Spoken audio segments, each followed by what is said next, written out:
یاره د پاکستان ریاست نه نمک مرداره، اسلام خرڅوونکی، بېغیرت، منافق چې په شا ګزار کوي. قسم دی که داسې منافق ریاست په دنیا کې د دې مثال نشته. دوه ویډیوګان در باندې ګورم خو خبرې در سره کوم. یقین وکړئ چې موږ افغانانو همیشه دې ته د ورورولۍ لاس ورکړی، د ګاونډیتوب لاس هم ورکړی، د مسلمانۍ لاس هم ورکړی، مګر همدې همیشه په سیمه مهربانه د افغانستان تباهي او بربادي غوښتې ده. اوس تازه د اسف دراني خبرې هم در باندې اورم چې د افغانستان په باره کې کړي، او د حمید میر خبرې هم در باندې اورم چې موږ همیشه دې موږ ته د انډیا پیغور راکړی چې تاسې د انډیانو ملګري یاستئ. کله چې په 1915 او اویا کې د انډیا او د پاکستان جنګ و، موږ دغه پاکستان سره ولاړو. موږ څه خبرو چې دا زموږ دشمن هیواد دی. نو راځئ اول در باندې د دې دواړو خبرې اورم بیا. 1965 और 1971 की जो इंडिया और पाकिस्तान की जंगें थीं, इन दोनों जंगों में अफगानिस्तान ने इंडिया का साथ नहीं दिया.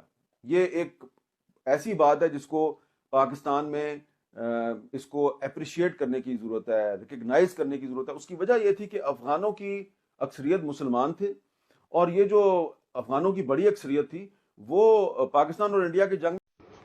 السلام علیکم ورحمت الله. د افغانستان لپاره د پاکستان ځانګړي استازي اسف خان دراني ویلي دي په افغانستان کې امن د پاکستان لپاره ویرونکی خوب دی. تبصره کله کله د سړي د خولې څخه داسې خبره ووځي چې زړه یې وایي. دوی هیڅ کله د افغانستان امن پرمختګ یووالی نشي زغملی او د خپل ځان لپاره یې بربادي. وام لیدلي هم لیدلي افغان اول د حمید میر خبرې بې غیرته چې تاسې موږ ته دغه راکول وګورئ. موږ تاسې ته د ورورولۍ د مسلمانۍ لاس درکړو چې دا خو زموږ یو ګاونډي هیواد دی او انډیا به خپل کار کوي، مګر هم تاسې همیشه د افغانستان تباهي او بربادي غوښتلې ده. د حمید میر خبرې هغه چې څوک په اردو نه پوهېږي، دا مطلب دی چې په 1908 کې 15 کې کوم جنګ شوی افغانستان چې و د انډیا سیټ نه و اخیستی چې تاسې موږ ته وایئ چې د انډیا ملګري. موږ د پاکستان سیټ اخیستی. موږ څه خبرو دا موږ وایو چې د لیلا په نوم جوړ شوی ریاست دی. موږ څه خبرو چې دا د اسلام د ټولو نه غټ دښمن وي. کاشکې په هغې وخت کې د هغې وخت حکومت داسې کار کړی وی چې دغه انډیا ته وایي میدانونه ورکړی وي او د دې طرف نه پاکستان پسې راغستی وي چې د دنیا د نقشې نه ختم کړی وي. لکه څنګه چې 52 ملکونو ته تاسې اډې ورکړي، لکه څنګه چې تاسې وروره امریکایانو او روسانو او چینایانو ته هم جنکۍ ګډې کړې وي انډیا ته. کاشکې دغه شانې کار در سره موږ کړی وي. موږ څه خبرو، موږ خو تاسې خو زموږ دوست هېواد هستئ. افغانان ورونو په تاسې باندې تاسې ته نه بل قرآن نه دی او نه د حیات او حدیث راځي. همدغه قرآن به وي، همدغه حدیث تر قیامته پورې به وي، او نه بل نبي راځي چې تاسې ته دا خبرې وکړي. دا خپل دښمن وپېژنئ. ستاسې نه دا د ټول انسانیت دښمن دی.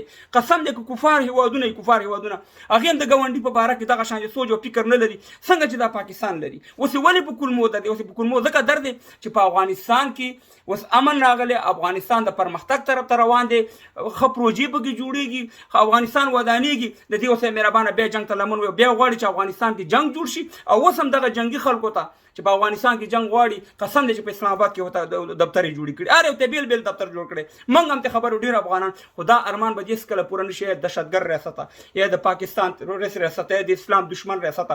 انشاءالله وخت به داسې راځي چې همو ته راباسي نه موږ خپله خاوره دغه کوو، اصلو او خپل بیرغ به په پاټک باندې لګوو. د دې نه علاوه په تا کې به اسلامي شرعي نظام راولو انشاءالله. ستا دا چټل ریاست به انشاءالله د دنیا د نقشې نه ختمو، ځکه چې ته غواړې چې زموږ د دنیا د نقشې نه ختم کړي. نو دا په موږ باندې فرض عین دی چې ستا په مقابل کې موږ مبارزه وکړو او موږ غږ اوچت کړو او تا د دنیا د نقشې نه ختم کړو. ځکه چې تا همیشه د کفارو ته لاس ورکړی، تا همیشه د افغانستان د بربادۍ چې څوک یې بربادي غواړي هغې خلکو سره دوست شوی. مګر موږ تاسې سره ایمانداري، افغانیت، د احمدشاه بابا تاریخ ښودلی دی، موږ تاسو ته مړانه ښودلې ده او اسلام هم درته ښودلی. او تاسې راځئ زموږ وطن تباه او برباد کوئ. دا د اسف دراني خبرې وي، تاسې خپله واورېدې، نور قضاوت ته ضرورت نشته دی. خو دښمن هم وپېژنئ چې امریکا او روس چین بل یو هېواد هم دومره دښمن نه دی، یو ریاست څومره چې دا پاکستان زموږ دغه دی. او انشاءالله دا به د دنیا د نقشې نه ختمېږي.